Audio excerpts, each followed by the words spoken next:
What does it mean to be destined to fail? Odds are it means you're having to live up to an impossibly high standard set not only by whatever came before you, but by the expectations in the minds of those waiting on you. A natural vision of a step forward, an improvement. So in this case, you're not only having to live up to expectations, but to exceed them. The year is 2012. Batman Arkham City just won Game of the Year, and in doing so, stamped its legacy onto the gaming industry forever, and was, at least at the time, undoubtedly the best superhero game ever made. Following up Arkham Asylum was certainly a tall task, but with a greater scale to work with and a solid foundation built for the story, Rocksteady Studios made it look easy. From the tremendous story to the amazing gameplay, Arkham City was almost the perfect continuation of the Arkham franchise, and in many ways set the standard for superhero games to come. But with its conclusion, many were left wondering just where was left to go for a possible continuation. Spoiler alert, by the way, but if you haven't played Batman Arkham City, that's actually your fault, and you deserve to get it spoiled for you, so here we go. Joker died, Joker died, Joker died. After a very mediocre boss fight in a game full of mediocre boss fights, I'm sorry, but it's true. It's true. Batman has this cure for this crazy disease that the Joker has and is passed on to other people, and of course the Joker in his infinite wisdom decides to stab the guy with the only bit of cure left on planet Earth in the arm that he's actively holding it in. Oh no, oh no. Oh man, how could this happen? Shut up, dude. Anyway, while Joker's licking the dirty ass floor, Batman's like, you know, after everything you've done, Joker, I still would have saved you. And so Joker dies, and Batman picks him up and carries him around, and everyone's around like, oh shit, Batman's really not playing around. He actually killed his ass. And so that's basically where the game ends. Batman saves the day, Joker dies, Hugo Strange is a weird ass who dresses up as Batman in his spare time. Wearing that suit, crying into your hands as you question whether you are really worth. What do you want, Mr. McMahon? But with what seemed like a pretty open-ended yet satisfying ending, many people were left to wonder where exactly the story would go next. And lucky for them, we don't gotta wait long, baby, because the next Arkham game is right around the it's a prequel. Oh man. So it turns out we'd have to wait a little bit longer for the continuation of the Arkham series. 4 years to be exact, but that at least means that our boy Paul Dini has 4 full years to cook up an awesome stuff. What the heck? So they let Paul Dini go for no reason, but well, well, it's Rocksteady, so we can at least trust them to drop some heat in the gameplay department no matter what. So now we just wait for that sweet, sweet reveal trailer.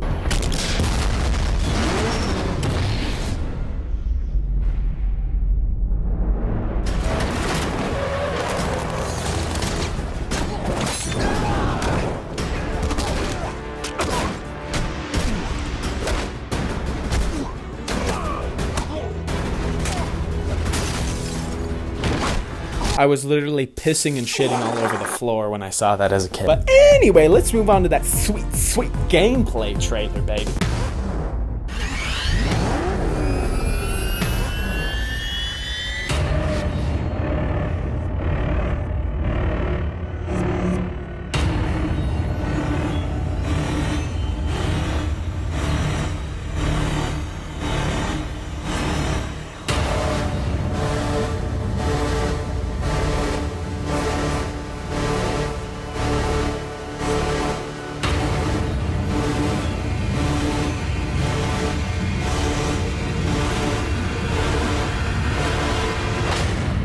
This is literally the best day of my life. No, but actually watching this back now, I am shocked by the distinct lack of gameplay in the gameplay reveal trailer. I mean, they did show us a ton of, footage of the new Batmobile, so they're clearly very proud of that. Surely that won't be a prevailing theme of the game, right?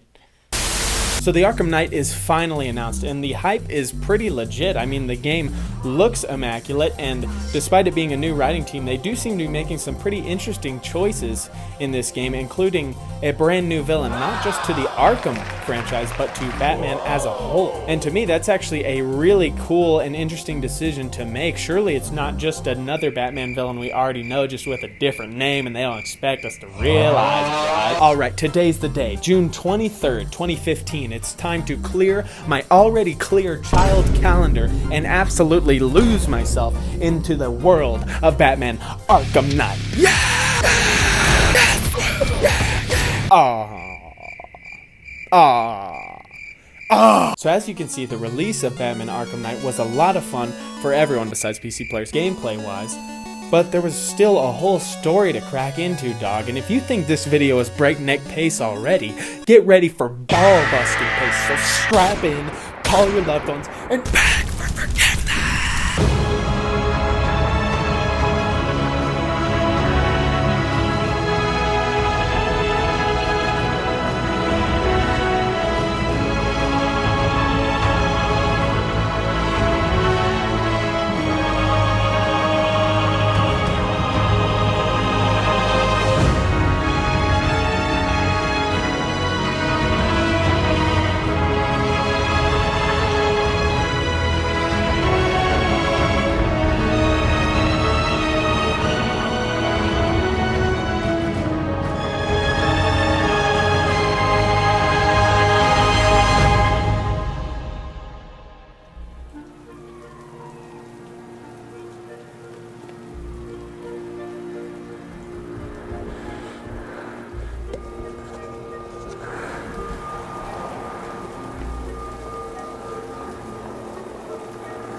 We start with maybe one of the best intros to any game ever, and this is the type of stuff I want from a Batman game. Like, come on, dude, scare me a little. So after witnessing this horrifying event, we then see Scarecrow come up on the TV and say that everybody needs to get the hell out of town because he's about to do this to everybody. So, of course, the people of Gotham say, "No way, Scarecrow, we aren't afraid of you. Alone we are weak, but together we are strong, and we are gonna stand up to you." No, of course, everybody just evacuates. Hey, I get it. I'd evacuate too, but I better never see a single citizen complain about Batman again, because he's the one dude who actually has the cojones to stay that's not legally required to do so. Anyways, after everyone leaves, we get this awesome monologue from Jim Gordon talking about how Gotham is counting on one man tonight, and that this is the night that Batman died. And then we get this awesome shot of Batman up here, and are you not absolutely stoked to play this game yet, dude? So essentially, Batman goes over to beat up a ton of guys and save another dude, like Batman does, and after we think the day is saved and everything's fine, this car owned by a mysterious organization speeds straight towards us, and of course, Batman zips us out of the way fast enough. And upon getting the man to safety, the man asks Batman what he's going to do about this whole situation, and well, I'll just let the clip speak for itself. What are you doing? Evening the odds.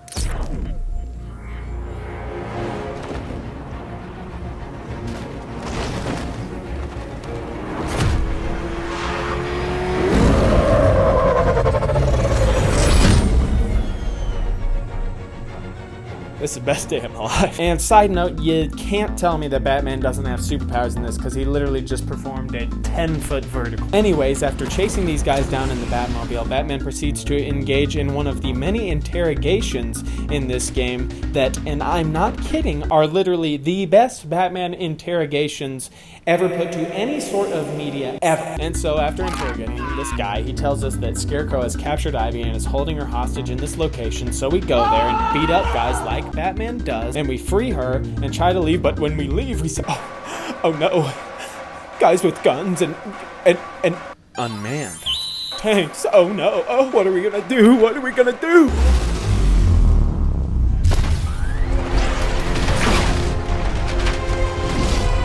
16mm cannon operational.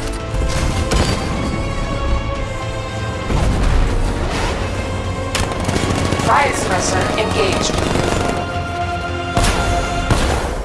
So we blow up the unmanned vehicle, and then we smoke these two dudes with rounds strong enough to put out an elephant, and then we take out a couple more unmanned tanks before taking Ivy to GCPD to lock her up. Man, thankfully all these tanks are unmanned, so Batman can just blow them to smithereens. Hopefully they won't abuse this totally awesome tank gameplay to the point where we actually despise it.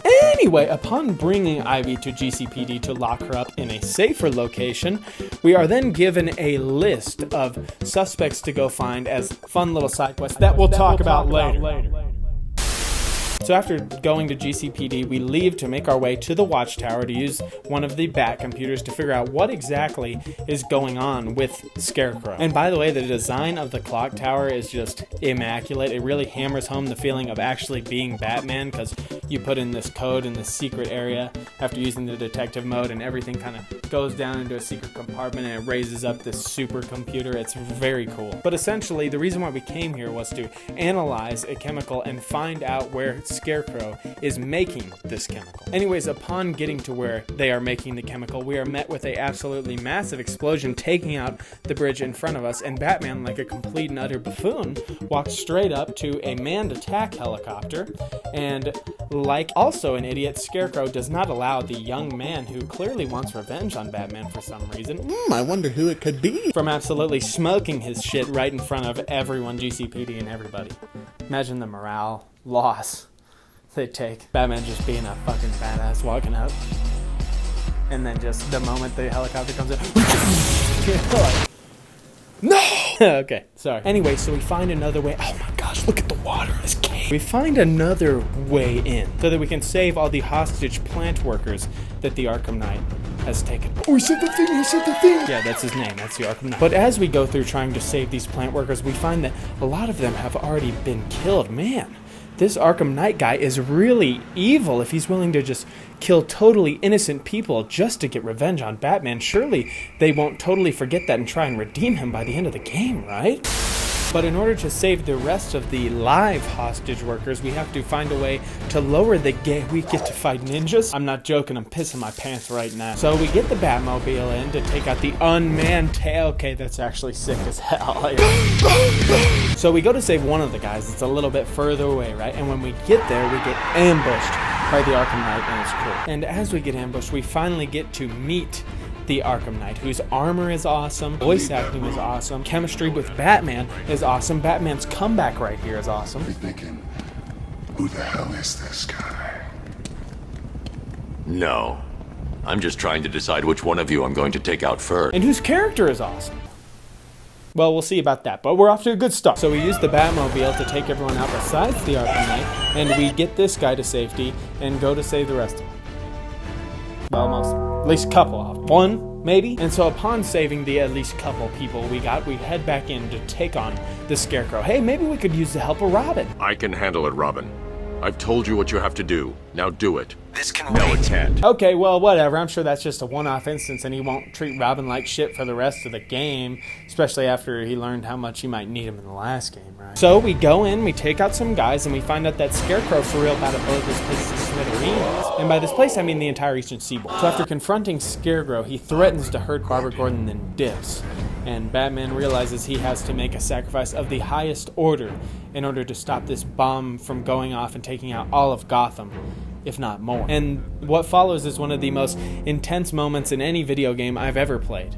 I mean, when I was first putting these canisters in, I was literally pissing my pants, and not in a good way. I mean, the way Alfred begs Batman to stop, you can hear it in his voice, just how much he cares for Bruce and prioritizes his safety, even over a whole city's. But his cries fall on deaf ears as Batman knows that if he doesn't do this and make this sacrifice, that Scarecrow wins, and Gotham will be destroyed. A nuclear fear toxin wasteland, literal hell on Earth. So he pushes forward, marching towards certain death, but all in all doing the right thing, and when he goes to put in the final canister... Miss me? I'm pissing myself in a good way again. I mean, bro, this is literally the best game I've ever played, and I just started. Just kidding, obviously, but it felt like that at the time. And they wisely leave us on a little bit of a cliffhanger in order to tell us a very important yet slightly canon-breaking part of the story. Initially, we aren't really sure what's going on, but we quickly realize that we're playing as Commissioner Gordon weeks before anything has happened so far in the game, and we are going to meet up with Batman so he can show us something he wants us to see. We then move into first person, which definitely means we're about to get scared shitless. Anyway, we move in, and Batman is nowhere to be found, so we look through every cell and we meet a different individual in every single one. All seem to be acting like the Joker for some reason, except for one, who seems relatively normal and is begging to be let out. Hey, where the hell is Batman? Oh my god. I'm glad you came, Jim. Oh my god. Anyway, Batman says that remember the Joker's blood that he sent out to all those hospitals in the last game? And Jim says, yeah, we tracked it all down and destroyed it like we said in the last game, remember? And Batman says, fuck the last game, we're doing something different this time. So all these guys are infected by Joker's blood, but there's still one cell left open, and bum bum bum, it's for Batman. Even though he literally administered the cure on himself in the last game, but it's all good, don't worry about it. Arkham Knight go, brr, yeah, yeah. Anyway, so we come back to the present day, and Joker's there joking like he does. So we get up off our ass, and we get out of this exploding factory in the most badass way we possibly could. And from then on, the Joker essentially exists within our mind throughout the story, pointing out our deepest, darkest insecurities. And I can't lie, I think this is actually a really awesome story decision. Despite the fact that it does break canon, it brings the Joker into the story in a way where he's still adversarial, but he's not the main villain, and it would be a waste not to have Mark Hamill in an Arkham game. But no time to get a little checkup, because turns out Scarecrow wasn't kidding and he's kidnapped Barbara Gordon. So we go get Jim Gordon because obviously he wants to help, and after knocking out some tanks and beating up some bad guys, we make it back to the clock tower where Batman has a vision of the Killing Joke, otherwise known as the story in which Barbara Gordon was paralyzed by the Joker. I really like the way that they interweave some of the best comic book stories into the story, because it really gives off the feeling of Arkham Batman being the definitive version of the character. So after seeing the vision, Jim arrives at the clock tower and we learn that Barbara has already been taken. And upon learning this, Jim also learns that Batman's the reason Barbara was even still in Gotham to begin with. So he basically tells us to piss off, and that's the last time we see him until the end of the game. Surely they won't just completely blow this off and make it to where Batman and Jim never have to work out this huge beef they have between each other, right? Anyway, we begin trying to decipher where Barbara has been taken, and upon finding where she's been taken, we find that the Arkham Knight has blocked off that area of Gotham. So we easily lower the gates, and when we go across... Riddle me this. Why would a Batman... we'll talk about him later. So we go to do the Riddle thing. Oh my gosh. Holy shit, what the fuck? Such a cool side quest though, for real, but we'll talk about that later. Anyway, after getting through the group of tanks left there to stop us, we scan for the Arkham Knight's voice and we follow it underground. Where after being sneaky as hell, we find out that the Arkham Knight is sneaky too! Almost like Batman. That's interesting. And so he shoots us, and Batman of course uses his patent pending bullet wound healing shot, which everyone knows heals bullet wounds to the spleen. Yes, sirree, no need to pull that bullet out. Just leave that bitch in there and give it a shot of the good stuff. So he leaves and we beat the hell out of his guys. Wait. And then use the Batmobile to chase him down and catch him. Damn. Only it's not him. So in order to find out where the Arkham Knight actually went, we take the driver out and we interrogate him in what is now the new coolest interrogation in Batman history.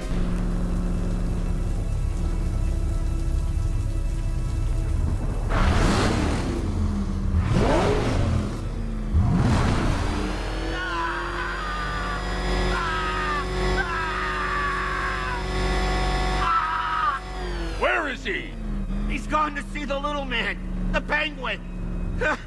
He supplied the safe houses for the attack. The Knight's gone to pay him for his services. That's it. That's all I know. Please, God, stop. I'll tell you, just stop. Remember something else? He uses a refrigeration company as a front. The trucks distribute weapons throughout the city. What's it called? North Refrigeration. Thank you. The other one's record didn't last too long. Well, we find out that the weapons the Arkham Knight are getting are coming from some refrigeration company, and when we get there, we find out that Nightwing's gonna help us. I'll handle this. You're needed back in Bloodhaven. Well, whatever. We break in, go to interrogate Penguin, and Nightwing actually does come in to help us, and that essentially turns into another group of really good side quests that, say it with me, we'll talk about later. Yes, good. See, you're starting to get the hang of this. So we try and leave, but oh no. They got us pinned down. What's Batman gonna do? Surely it's gonna be a creative and interesting method, or we're just gonna use the Batmobile. Alright, that's cool. So Alfred says, good job, but you actually can't use the Batmobile for this next part. So we locate the next weapon the Scarecrow's gonna use, and it's in an airship. So when we get there, we try to find the guy who owns the airship, and when we do, we find him and we save him. Just kidding. Should have seen the look on your face. So as we go through, we use the airship controls to tilt the airship and solve a bunch of puzzles, which is actually a really cool level design, but my little kid brain thought it was stupid as hell and not very fun. So we make our way through this airship and the next in order to try and find Scarecrow, where we learn that this Simon Stat guy is kind of an asshole too, actually. But after that, we finally find the Scarecrow.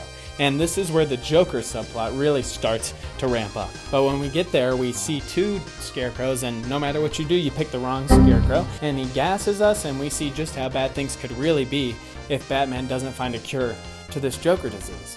Hey, maybe he wasn't being such a dickhead to Robin after all.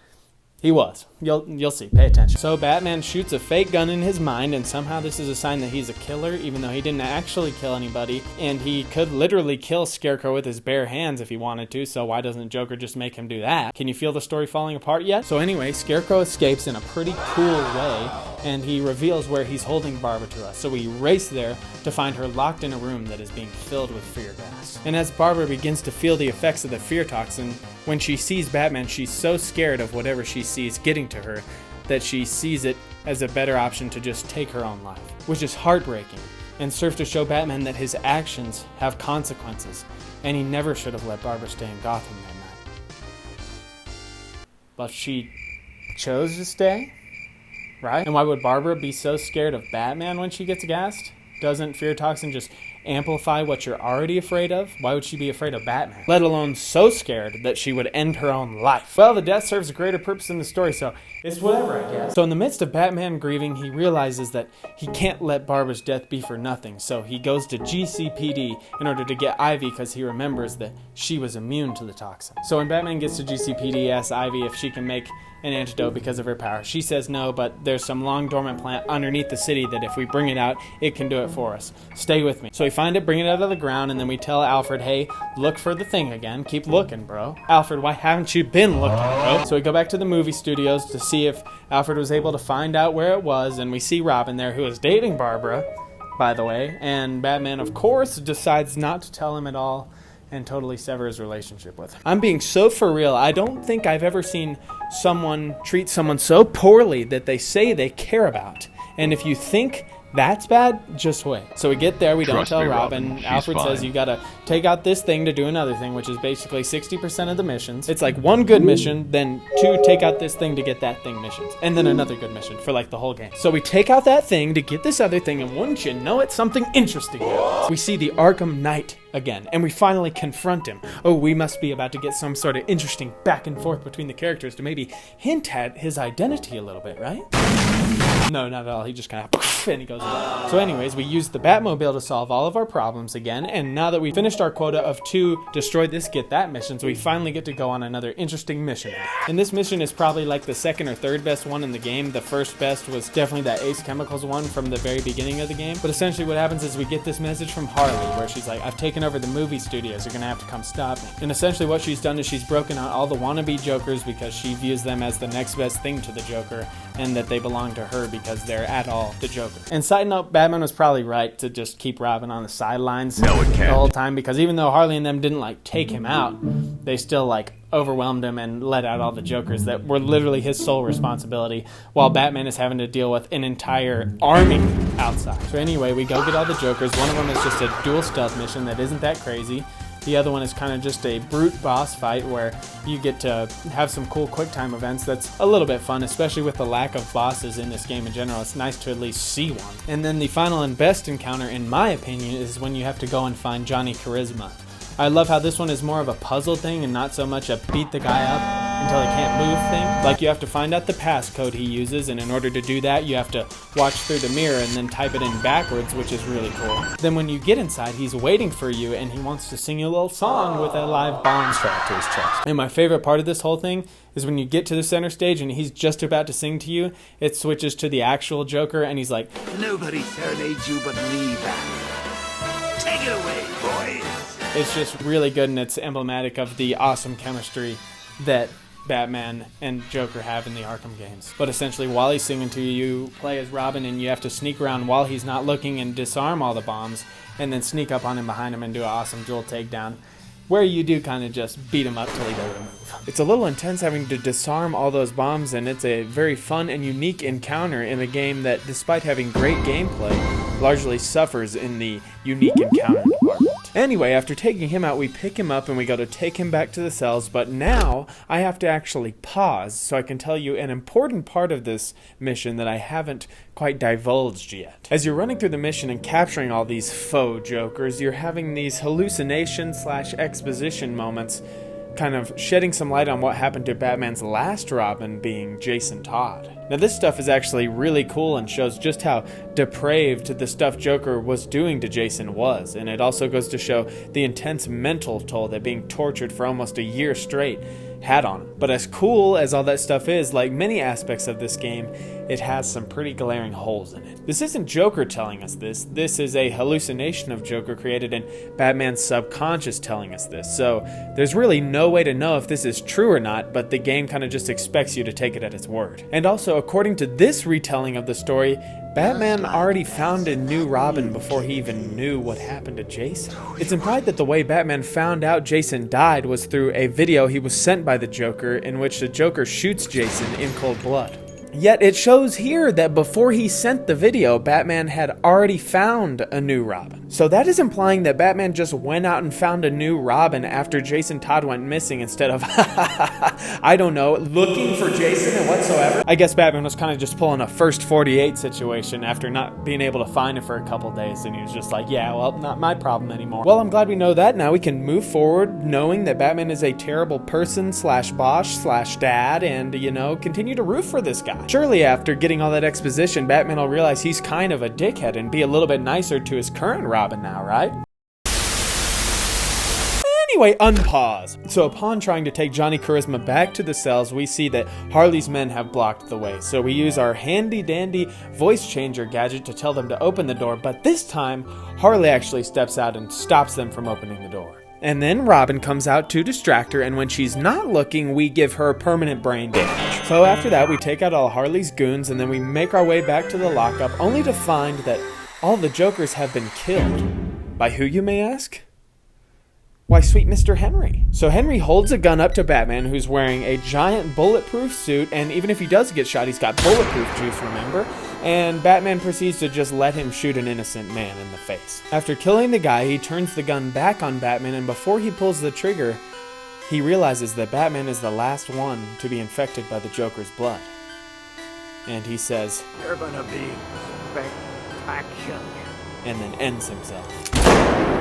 You like that? I think that should get past YouTube. Ends himself. I think that's good. But yeah, then Robin's like, what the fuck, bro? Why wouldn't you tell me that very important piece of information? And Batman says, don't worry about it. I'm going to lock myself away after I defeat Scarecrow. You know, the guy who's got the fear toxin that turns me into the Joker, except it actually doesn't, because all these people who turned into the Joker never got any fear toxin in their system. So it's almost like it's incredibly inconsistent on what actually causes people to turn into the Joker in this game. Don't you just love inconsistent writing that's governed by whatever the story needs to happen instead of what's actually happened within the story? Because I sure do. If only there was someone who maybe could have helped him out, maybe provided a little bit more consistent writing and storytelling. Anyway, so we go to let Robin lock us up, and surprisingly, Batman actually goes in. And then Robin trots off to go get himself absolutely killed by the literal army waiting outside to do so, but at least Batman Joker is locked up. But then we see that vision I was talking about earlier. Jason Todd strapped to a chair in a dark room by himself being filmed. At first it's unclear what's going on, but it soon becomes clear. The Joker walks in and flaunts on camera just how badly he's brainwashed Jason before executing him right in front of the camera. This is that video that he sent to Batman, and this is how Batman learned about Jason Todd's death. We then realized we were never in the cell at all, and it was just a fear toxin-induced hallucination. So I guess Batman was just standing over there for 5 to 10 minutes, zoned the hell out. Robin was probably like, oh shit, is he the Joker already? But no, Batman goes up to Robin and tells him that he doesn't want to lose him, and that in order to defeat Scarecrow, Batman has to be there, and that he is going to go out and fight Scarecrow, but that he wants Robin to do it with him, and that together they are powerful enough to defeat the Scarecrow. No, just kidding. Batman shoves him in his cell and locks him in there. Without saying a word, without saying anything. Well, he actually does say one thing. Only after he locks Robin up does he tell him how the love of his life, Barbara's been murdered. Yeah, and while Robin's really distraught, yelling at Batman, his whole world's been flipped upside down, Batman just leaves without saying a word. And then when Alfred calls to see if Robin's okay because he can't reach him on his communication device, Batman lies to his father figure. And as we're leaving, the hallucination Joker astutely points out that since Henry wasn't actually immune, he could have had Robin helping him save Barbara that whole time that he was forcing him to work on a cure. Which I think they put in the game so they could be like, see, that wasn't an oversight, we addressed it. And like, just because you addressed it doesn't mean that it was a good story decision, right? What? So we leave to go fight the army for Ivy, and after we do that, a literal fucking bomb goes off and turns Gotham into hell on earth. Gee, I sure wish there was someone, or maybe even multiple people that could have helped us, find and locate where the detonation was going to happen while we were stuck fighting robot tanks. But anyway! So after the bomb goes off, we go back to the airship from earlier to talk to Stagg, since he helped work on the bomb. And he essentially tells us that the only way to withstand the gas is with this core. So we take the core, dive headfirst into the gas that could literally turn us into the Joker, so that we can put the core into the Batmobile, because God forbid we solve any problems without the damn Batmobile, right? And once we're down there, we have to slowly put it in so the Batmobile doesn't explode, and we see more and more Jokers as we do it, which is actually kind of fun and suspenseful, but it's hard to take it super seriously whenever everybody else is tearing each other's heads off, yet Batman just has a light cough. Whoa. Whoa. So now that we can get in the Batmobile safely, we drive around to find a second plant because one wasn't enough. And turns out two, actually, isn't enough either. So we have to go attack the gas at its source. And upon going to do that, we are met with a pretty fun boss fight. Like one of the only boss fights in the main game, but this one's actually pretty fun. So basically what it is we have to take out the Arkham Knight's huge tank that has the gas on it. Hate that we're just running the Batmobile into the ground at this point, not actually having to think about anything and just blowing everything up, but at least this is unique. That's 2 unique encounters in this game. Wow, very good. If only we weren't literally at the very tail end of the game. So we take out the tank and finally confront the Arkham Knight. Just kidding. I got you. I know they don't want to hint at it too hard, but you can at least hint at it a little bit within dialogue between the people, right? All we know is all the stuff we knew at literally the very beginning of the game, and that he knows Batman very well and he hates Batman for some reason. Anyway, we keep it pushing and we find out that 2 plants, even after destroying the tank, really isn't enough. So Ivy, with her dying breath, sacrifices herself in order to help dispel the gas and protect her plants as well. And even though we didn't really know her that well in this game, her sacrifice does actually work because she is sacrificing herself to protect her plants and not people. So it is pretty consistent character writing, which in a game lacking consistent character writing, I really appreciate. So after Ivy sacrifices herself, we hear that Commissioner Gordon is going to confront the Scarecrow now that it's safe to go outside again. So we obviously decipher his location and go try and stop him because he's totally about to get himself killed. So when we get there, we see that Jim Gordon is being taken in by the militia. And we essentially use the Batmobile to complete a bunch of puzzles and get down to where he's being taken. But upon doing all those puzzles and getting to the bottom, we are confronted by, oh my gosh, the Arkham Knight is still alive! And so he chases us around in this tunnel in what amounts to be a pretty not great boss encounter. I mean, you literally just drive away from him as fast as possible through 4 different areas and then they blow up. But I will give them some credit here because the dialogue we get from the Arkham Knight is really, really good, as things are finally starting to get a little bit more personal, and Troy Baker, as he always does, delivers his lines excellently. But despite breaking down his vehicle and thinking we are going to get away, the Arkham Knight catches us at a dead end.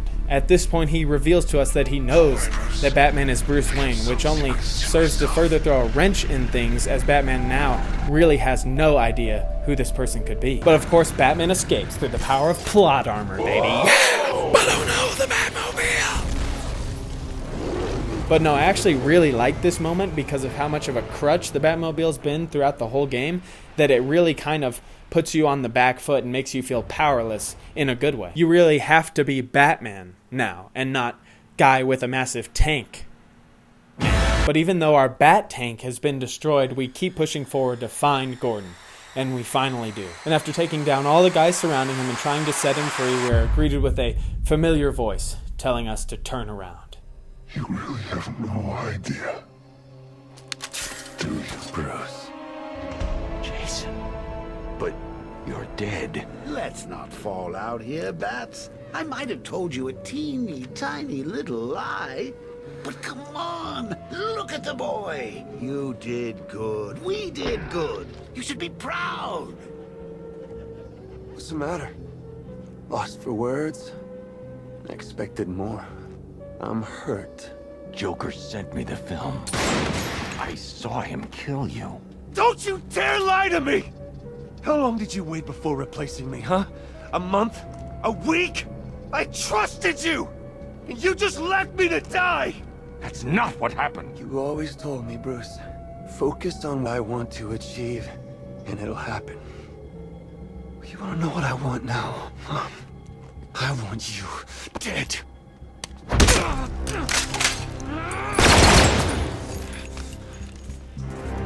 can't hide from me! I will hunt you down!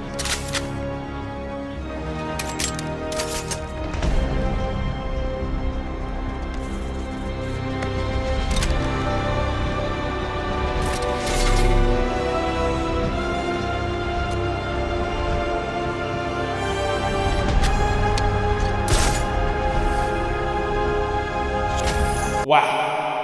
The reveal itself was actually pretty cool. Sure, you could see it coming from a mile away, and it kind of sucks that the only way we got any exposition throughout the whole game was through a ham-fisted hallucination scene from 2 levels before they actually revealed his identity. Especially if we're thinking about this from the angle of Batman having no clue that this could be Jason. It really doesn't make much sense at all for him to be having those hallucinations in the first place. I think a lot of it was that people already kind of assumed it was Jason, so they spent 90% of the marketing campaign trying to trick us into thinking that it wasn't Jason Todd. Fuck it, I'm just going to it. So Batman says, the Joker sent me the video. I saw you die. And Jason says, how long did it take you to replace me, huh? I trusted you. And Batman says, that's not what happened. Well, hang on a second, Batman. Let's just roll back the tape real quick. Just like bats and that new kid of his.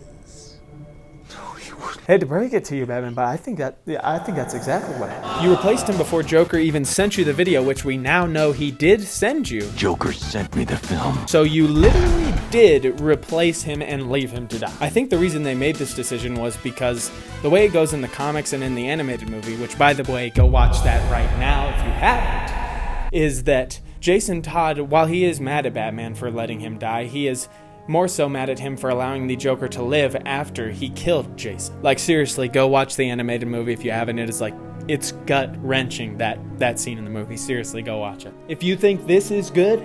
But of course, in this game, the Joker's dead, and Batman kinda, sorta did kill him, right? So Jason can't be mad about that, so let's give Jason something to be mad about, and make Batman just a heartless piece of shit who replaces Jason the moment he even disappears without seemingly even trying to look for him. That's a good idea. I like that. And then when Batman and Tim the new Robin are off chumming it up, Batman gets a video in the mail of Jason dying, which may or may not be real. Saw him kill you. Don't you dare lie to me! What the hell is going on? It's like they wanted to do the Red Hood storyline, but wanted to put their own spin on it, but didn't actually put any thought into how they would flesh that out in this universe, and just kind of assumed it would work itself out by the end. Which seems to be the problem with literally every storyline in this game when you start to look into it, but let me finish the main story first. So we have to sneak up on the Red Hood, and instead of actually getting to fight him, the cutscene does it for us. Yeah! So essentially, in order to beat him, we have to sneak up on him 3 times, while we are presented with some new and unique things to deal with within the stealth section. And there are some pretty cool lines from the Red Hood throughout this, and the final cutscene here is actually heartbreaking. But it's hard to appreciate this when the entire rest of the story was pretty much just shoehorned in so we could get to this point. So after all this, Batman is probably wishing he had been more caring to his Robin, and moving forward will learn a lesson and treat his Robins better, and hopefully has been doing that since Jason got kidnapped, right? So we save Jim, who's just totally cool with us now, even though the last time we saw him, his daughter was kidnapped because of us, and she's been killed since then. At first I was like, maybe Jim doesn't know she's been killed, but when Batman tries to bring it up, he knows. So I have literally no idea why they're cool. But we get to Scarecrow, and as we go to confront him, Jim turns his gun on us. Upon doing this, we are surprised to see Barbara Gordon being wheeled out alive and well. It is revealed that Jim lured us to Scarecrow in order to get his daughter back. And then Jim shoots us and we fall off the side of the building, and Scarecrow's like, what the fuck, dude? Why would I have you do all that elaborate shit just to shoot him? I obviously wanted him alive. So Scarecrow takes Barbara and drops her off the side of the building, and she's saved by, whoa, Batman! I don't know if I can root for you now because of all the terrible things you've revealed to have been done and have been doing in the last couple missions, but at least she's saved. So they fall off and talk for a second, but they are interrupted by a massive amount of tanks coming to smoke their shit. Is this the end for our intrepid duo? Of course not. This is Batman you're talking about. Sure, he's kind of a piece of shit now, but he's still the world's greatest detective, the Dark Knight, Justice himself. And so Batman uses his super genius mind to think a way out of the situation, because Batman's most powerful weapon is not some supercar tank, it's his mind. So he pulls out his explosive gel and his electric gun and starts going to where I'm just kidding, he actually doesn't do any of that. He just calls in another Batmobile. You what? Lucius made us fair. I seriously wish I was joking. They literally never should have destroyed the Batmobile in the first place. That was a pointless scene, and we just hop in the Batmobile and take out all the tanks like normal and throw Barbara in the back and take her to GCPD. Okay, let's zip through this because the ending of the game literally boils my fucking blood. And the last 5 to 10 minutes have already been hard enough on. So after dropping her off, we need to go and connect her to the mainframe, whatever that means. So we go and do literally the exact same Predator mission from earlier in the game. Then we connect her to the mainframe, go back to GCPD, start talking to Barbara, only for GCPD to be under attack. What the hell was that? So we go to see what's going on outside, and some dudes pull up, and it's a pretty challenging fight, which I do think is a good thing for how far we are in the game, and we beat the hell out of them. So we keep going on foot to see what's happening because they can't open the door because the generator isn't working. And upon going to see what's going on, we see that it's literally a full-scale army larger than anything deployed probably in any war in human history. It's very cinematic, it looks cool, and it does a very good job making you feel like you are totally screwed. But we try to reset the generator and we see that it has been blown to absolute smithereens. So we are notified that there's a backup generator inside, so we go back in to try and turn that on. I have no clue why. The Batmobile literally would not stand a chance against an entire army of tanks, dude. So we're going to have to think our way out of this one, baby. Yes! Maybe program a massive virus that takes out all the tanks. Maybe deploy an EMP that literally shuts down all the electricity in Gotham City outside of GCPD. Maybe. Get to the car and I'll... Lucius made us fair. No, you can't be serious. A vulnerability in the militia's network. Idiots. I think I can hijack their drones. Well, I'm not sure if hacking a couple tanks is really going to be the solution, but maybe that with like another strategy could... No, this is stupid. Please, don't do this. This is a terrible... Started. Safeguards bypassed, core temperature rising. Finish it off. Wow. So after defeating the massive army with the power of plot armor, we go up to fight some guys on top of the roof. And after that, we learn that someone has broken into the movie studios and Robin has been captured. Oh no, only if Batman had had a difficult situation with a previous Robin that he could have drawn on to maybe make a better decision than locking Robin up during the most crucial event to happen in Gotham history. So we go to find him and Scarecrow says, I have him and Jim Gordon. Come here and leave your belt on this table and confront me. So then we get in the back of the truck. It takes us to where Scarecrow is, but before our comms cut out, Alfred says that there's someone tracking our location, and Batman says, I knew he would. And then the car crashes, but not really, and we have to fight a bunch of Jokers, but not really. And then we snap Joker's neck, but not really, and Joker says, I knew you had the mind of a killer, which, you know, we already kind of knew because basically in every Batman thing it's said that Batman is constantly thinking about killing the Joker and wishes he could do it, but he restrains himself because that's what it takes to be Batman. Your moral code just won't allow for that? It's too hard to cross that line? No! God almighty, no. It'd be too damned easy. All I've ever wanted to do is kill him. A day doesn't go by when I don't think about subjecting him to every horrendous torture he's dealt out to others, and then end him. Aw, so you do think about me. But if I do that, if I allow myself to go down into that place, I'll never come back. And you can't say that's an argument adaptation. Maybe you're right, but they have already shown that this version of Batman is the same one that went through the Killing Joke, Long Halloween, all that stuff. So it's the same Batman. But anyway, since he snapped the Joker's neck, but not really, who's already dead, by the way, that is all the proof we need to show that Batman will just turn into the Joker and be a massive killer and kill everybody. And then we get a cool callback to Arkham Asylum, and we're strapped in a chair where Scarecrow tells Jim Gordon to go and unmask us on live TV. Jim Gordon, of course, says no, so Scarecrow shoots Robin in the leg. Great job, Batman. You've really learned a lot since Jason died. And so, since he threatens to shoot Robin again, Jim goes and removes Batman's mask and shows everyone that Batman is indeed Bruce Wayne.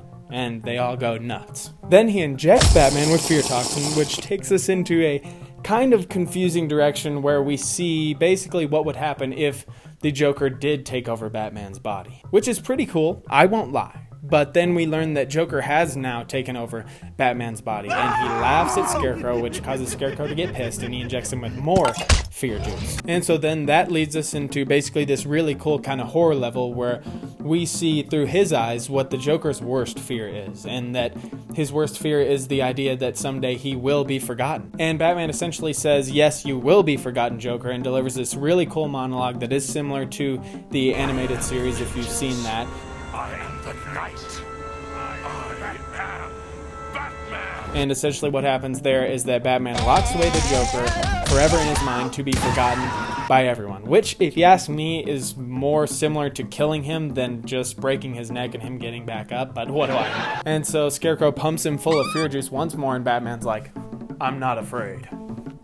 I'm not afraid. Which I guess is supposed to mean that he's conquered his one fear of becoming the Joker, and now he fears nothing but, like, that's a chemical, Batman. I don't care how much mental fortitude you have. It's a chemical. It's inducing a chemical reaction. I guess he injected himself with plot armor before he got here too. I would also argue that he'd probably still be afraid of losing Robin, right? Or at least hopefully he would after everything that's just transpired with the Arkham Knight. Speaking of Arkham Knight, just as Batman is about to get shot by Scarecrow, Red Hood shoots the gun out of Scarecrow's hand and totally redeems himself. Forget about all those innocent people he killed. He helped Batman one time. He's all good. So Batman gets freed and catches Scarecrow and then pumps some fear juice back into Scarecrow and says,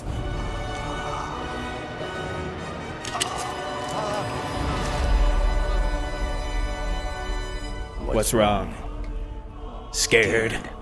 And yeah, he is scared because it's a chemical designed to do so. So he gets terrified of Batman, and Jim Gordon knocks him out, and we take him back to GCP to lock him up. And after you do all the other side quests, you go to activate Nightfall Protocol, which is going back home and blowing up your house with you and your beloved butler/father in it. And expecting for the people playing to the game to believe for even a second that you're actually dead. And then showing what was seemingly confirmed by the creator of the game to be Batman using Scarecrow's fear toxin to convince street thugs that the ghost of Batman is haunting the streets of Gotham and terrorizing bad guys. Yay, we're finally done with the story, and yes, that's really how it ended. I'm not really sure how I feel about Batman waging chemical warfare on people, and the creator of the game basically said, what's cooler than Batman using Scarecrow's fear toxin? I don't know, maybe just normal Batman, bro. That's why I bought the game. So yeah, the Arkham Knight story is a mess. And if it was just a mess through and through, I think I could handle that a little bit better, but what makes it sting so bad is just how awesome the game starts. I mean, remember the Ace Chemicals mission? It was a really strong setup for the story and gave us a lot of cool plot threads to go down. The Arkham Knight's appearance, Batman seeing the scope of the enemy that he's up against, and then having to sort out who would be able to set up something like this on such a large scale. Showing us just how depraved Scarecrow has gotten since we last saw him. I mean, he was kind of like a goofy guy before, but now he is like a absolute psychopath, and I love it. And how could you forget the Joker surprise appearance? This was literally one of the best moments in gaming I've ever had in terms of on a first playthrough. They did such a good job of hiding it in the marketing, it was completely unexpected. But as the game goes on, these plot threads develop into, at best, a couple of good character moments, and at worst, complete nothing burgers. I can't be the only one who's a little bit disappointed to see Batman just shake off fear toxin for the sake of needing to end the story. And even more disappointing that when Scarecrow gets juiced, all we see is some vague Halloween-looking imagery of Batman. I mean, literally in the prequel game that came out before this, they did a better job of showing fear toxin's effects and what Batman looks like to others. Like, you're telling me that all it takes to scare a guy who literally spends all his free time thinking about scary stuff is a Halloween-themed Batman suit. And I guess that's my biggest issue with this game, or at least the story, is that they had a lot of cool ideas, but that's all they had. They called up Paul Dini and said, hey bro, it's all good, we got this. You want to do a hush psychological thriller story, but we actually think we got something even better. What if Scarecrow made a fear bomb that he's not going to use on only Gotham, but the whole world? Oh, yeah, nice, I like that, that's good. Yeah, and what if Jason Todd comes back to help him do it, but this time he calls himself the Arkham Knight, and he turns into the Red Hood later? Oh, yeah, that's pretty cool, that's cool. Yeah, and what if the Joker came back, but he's actually a hallucination instead? Wow, those are actually some really cool and creative ideas. So how's Batman going to kind of, figure it out and defeat him, How's he going to beat him? Well, he's Batman, dude. He'll figure it out. He's Batman, dude. But check it out. Listen, he's got this big, tank car, dude, that he can drive around and shoot. Well, not people, because he's Batman, but, dude, okay, well, wait, that's kind of important. How are we gonna wrap this whole thing up? Dude, it's Batman. He'll figure it out. Dude, we'll make it to, we're at the end, the fear toxin just doesn't work on him anymore because he's a badass dude. I mean, I don't know if that's really possible. I mean, surely he's afraid of something, right? Nope.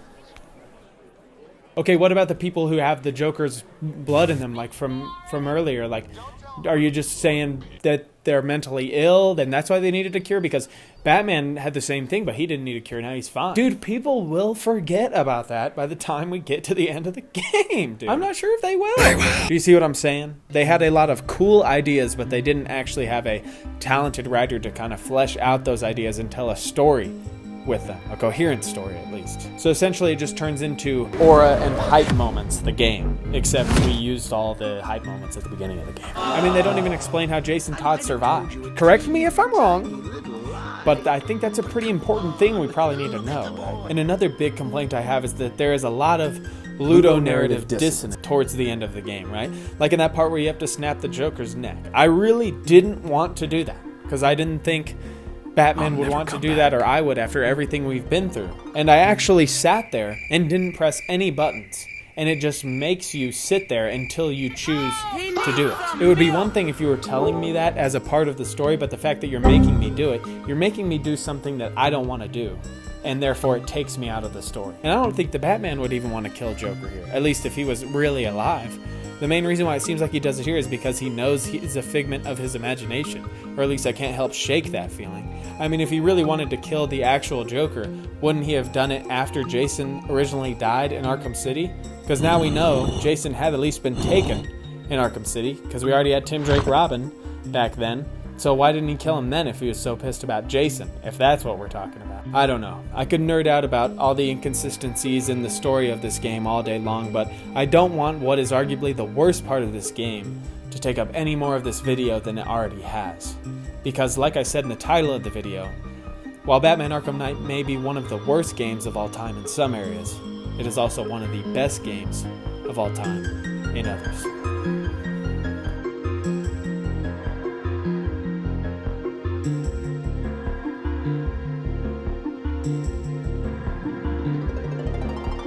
Now, while the story may be largely disappointing, the same cannot be said for the gameplay. This is the best Batman's ever felt.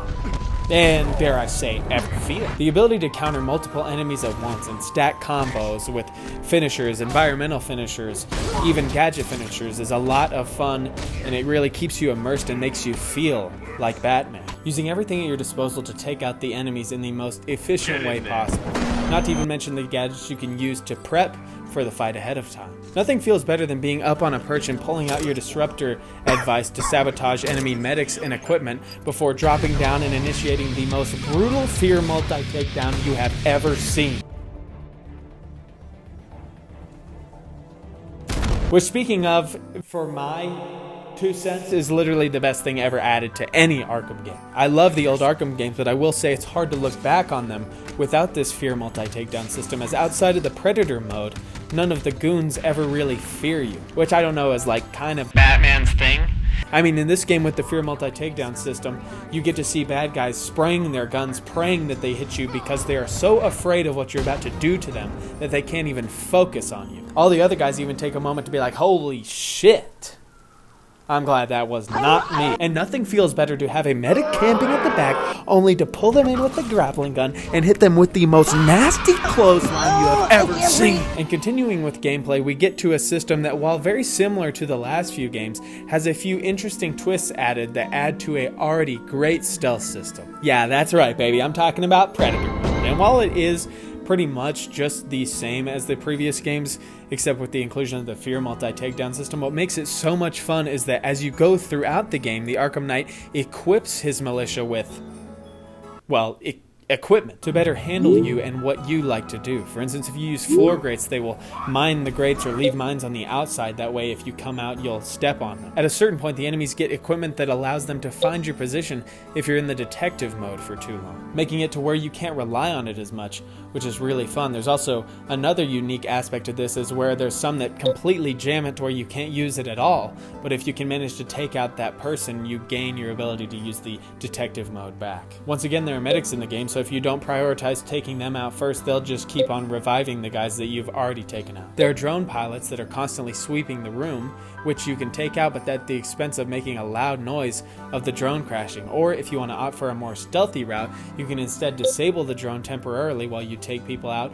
or even rig it to attack its piloter. They'll even mind vantage points if you're attacking from the sky too much. Hell, there's even guys with suits that prevent you from being able to see them in detective mode, so you just have to play it regularly, which provides a really interesting and fun dynamic. And while unfortunately this Predator system is used as a substitute for boss fights for a lot of the game, it's not necessarily that the system itself is bad, but the over-reliance on that system is what's so bad. Which leads me to the next portion, and you probably know where I'm going with this. The battle.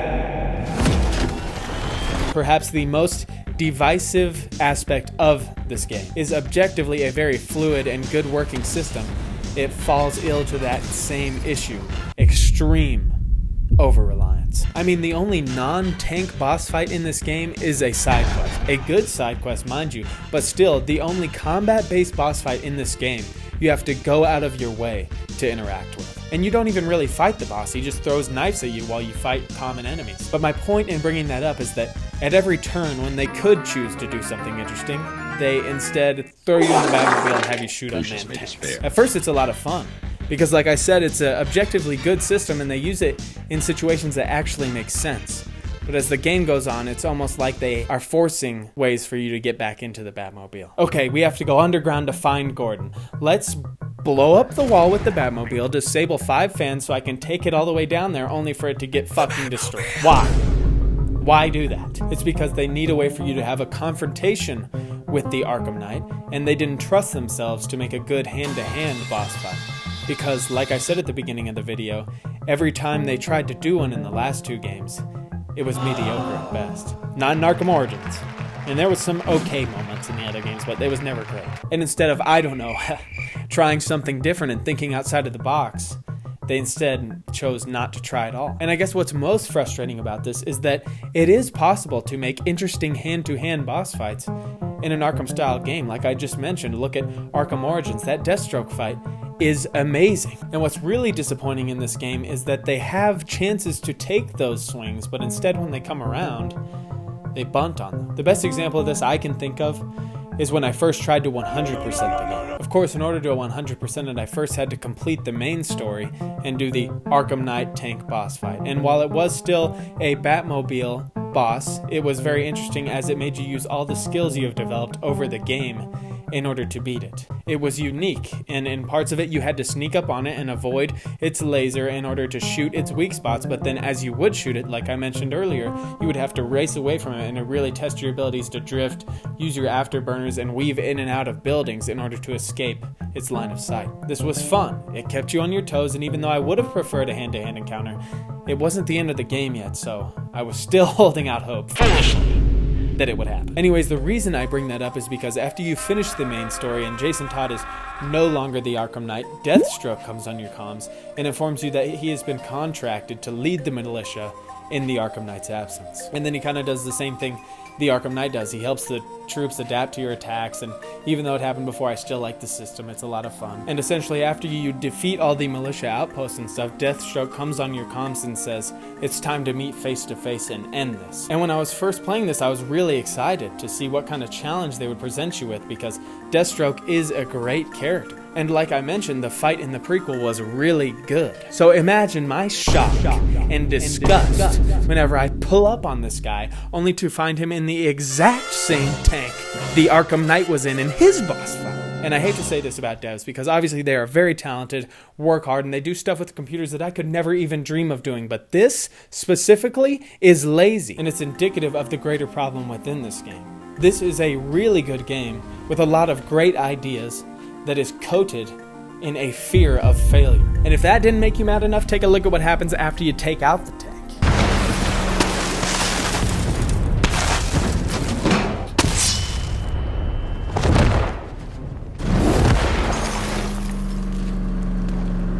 This was a straight up fucking slap in the face, dude. To anyone who was willing to put the effort into completing these missions, and it's the reason why I stopped playing the game. I have not done the Riddler fight, which sucks ass because it looks like the only good boss fight in the main game. But after being literally shat on for putting extra time into this game, why would I give them any more of it? I mean, this is Deathstroke, the most skilled mercenary on the planet, and Batman just takes him out with one punch. I don't doubt that Batman could make decently quick work of him, but in no world does Batman take him out with one punch, dude. When you're taking him to GCPD, he's in the back of the car saying, "This isn't fair.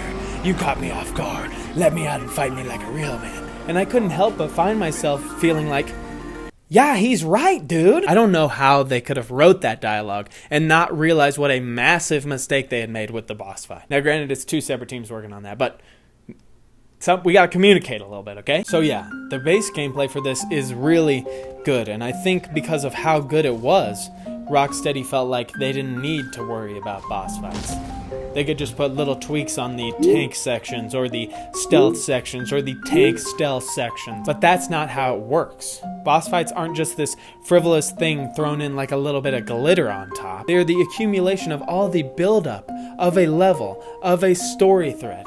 Literally the most important element of level design. You might be able to get away with a couple moments disguised as boss fights, but when you do it over and over again, it's not only annoying, but a slap in the face, and it even sours the good gameplay systems underneath it, as you can only help but wonder what could have been. Now, I don't want to end this video on a negative note, because one, that's not really what I do, and two, despite the fact that these things really do irk me horribly and keep me up at night and give me night terrors, the reason I get so upset with them is because that under all that, this is a game that I really love. When this game was about to come out, it was a time in my life where I was really starting to get into superheroes and comics, and specifically Batman comics. And I was deep into it as a kid, right? Like, I was learning all about the Bat family, the most iconic Batman stories ever told, and I had already had a great time with Arkham City without even knowing all that stuff. So I was so excited to see the world of Batman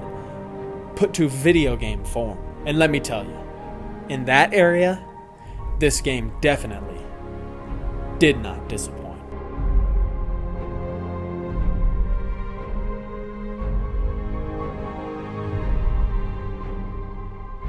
I told you we get to the side quest. I told you we get to the side quest. You didn't believe me. Maybe next time you'll believe me. The side quests in this game and the open world that they are within are literally so good that they make up for the rest of the game, in my opinion. Angry Joshy is gone. Happy Joshy's back. But why is that? Well, if you're paying attention earlier in this video, thank you. First of all, like and subscribe, my boy. You would realize that the tagline for this game in those gameplay trailers I showed you was "Be the Batman." And in the main story, they really did drop the ball in this aspect. While there was a lot of cool moments, there was just as many out-of-character moments that really took me out and did not feel like I was being the Batman. Nope, I'm not Batman, I'm Guy in Lucius made us fair. Nope, I'm not Batman, I'm Guy who snaps people's necks. No, I am not Batman, I am abusive adoptive father. But the one time you do always feel like Batman is when you are exploring the open world. I love the way they don't tell you where anything is. You just have to explore to find them or use radio signals to track them down. Like the Professor Pig side quest, you either have to listen to radio reports and scour the rooftops of Gotham for these strung up dead bodies, or listen for this haunting classical music that plays where they are. And when you do find these bodies, you have to do the detective work yourself to find either the cause of death or who they were, because their body has been so disfigured.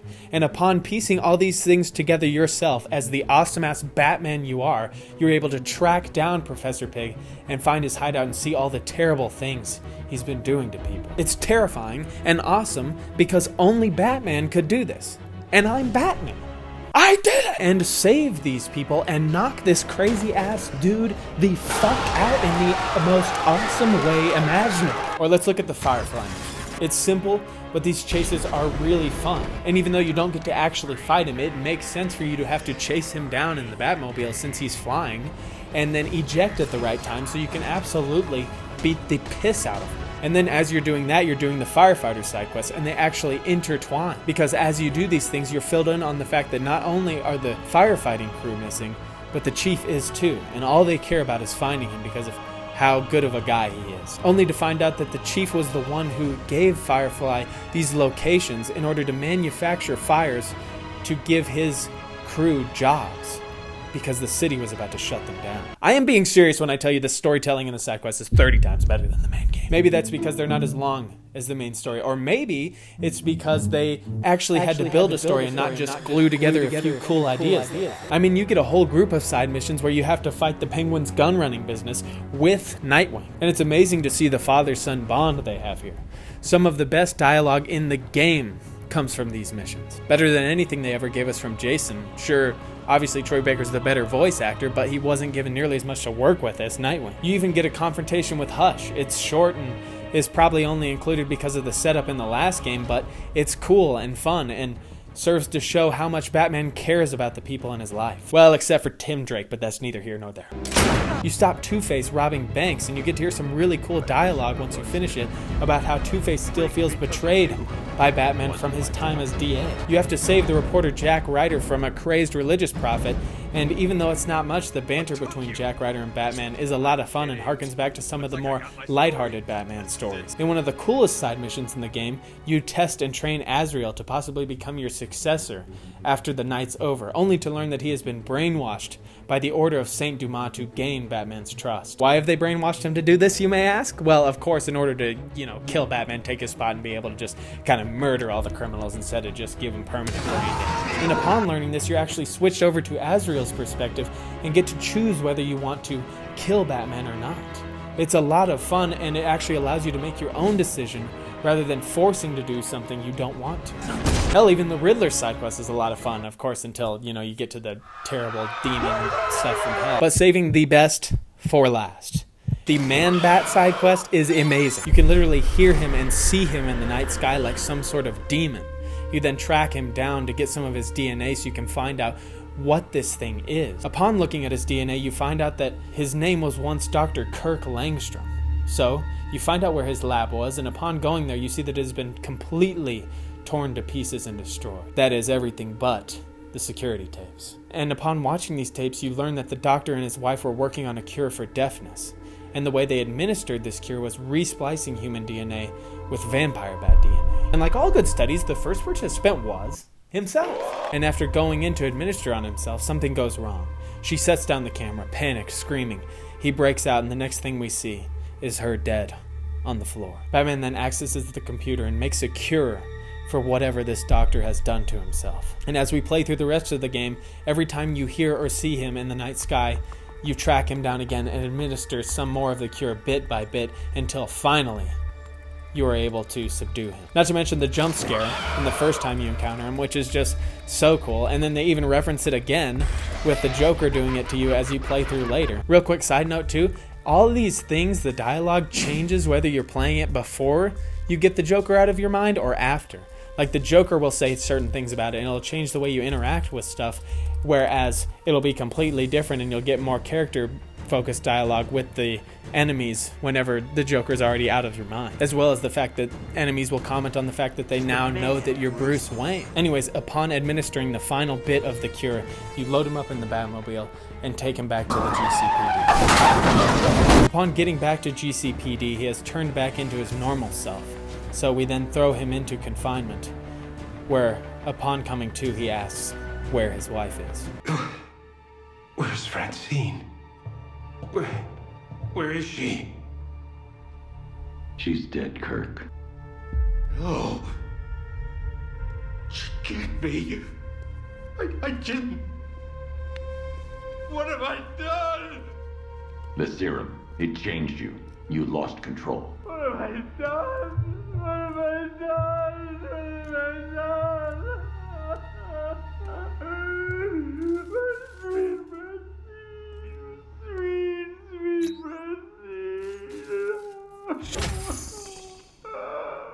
I mean, that is heartbreaking, man. I mean, if you've ever lost someone in your life, think about how bad that hurt. Now imagine how much worse it would hurt if you woke up naked in a jail cell and Batman told you that you killed that person. You see, contrary to what the main story wants you to think, Batman cares about people. I believe you never meant to harm anyone. Batman protects people, saves people, not just important people, but everyday working people. And most of all, Batman protects Gotham, with or without his protégés at his side. Batman doesn't, not because it's the nice thing to do, but because it's the only option. It's the only way to restore peace and hope into a place with none of that left. You see, the reason Batman is so popular and we resonate with the character so much isn't because we like imagining ourselves riding around in tank cars, jumping out of explosions, and having interesting familial relationships.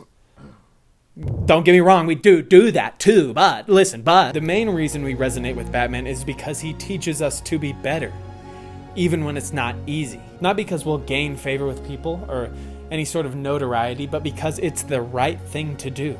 Hell, it's the only way to be. And no matter what you've been through in life, however terrible or unfortunate, you can always make a choice. To be better, to uplift one another, to love people, even at the risk of losing them. And even though the main story may not allow you to do that completely, the open world sure does. And it's the sole reason that the Arkham Knight is one of the best games ever made.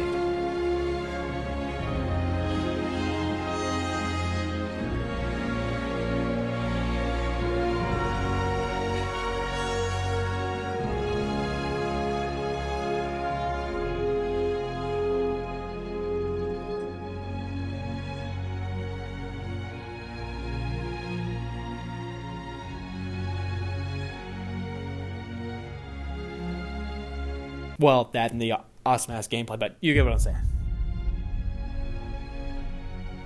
Thank you guys for watching. Seriously, this is a much longer and more ambitious video than I've done before, so I really do appreciate if you actually have watched this. Hopefully you liked it. If you haven't played Arkham Knight, seriously, go play it. It's a great game. Just be prepared for some shenanigans in the main story, but other than that, man, it is a great time. But seriously, if you do watch this, I really do appreciate it. I put a lot of work into these. I enjoy doing it, but it's still nice to know that other people enjoy the product that I did put the work into, so I'm just very grateful. Please, if you do like it, leave a like. If you don't like it, you don't have to leave a like. Leave a like! No, I'm just kidding. But seriously, if you do like it, leave a like. Please subscribe. I got more stuff where this is coming from. I'm doing, other videos that are a little bit more chill in between these longer videos, so you don't got to worry. I'm always going to be working on more in-depth stuff, so you'll always have that to look forward to if you do come back and have been here before. So thank you guys so much.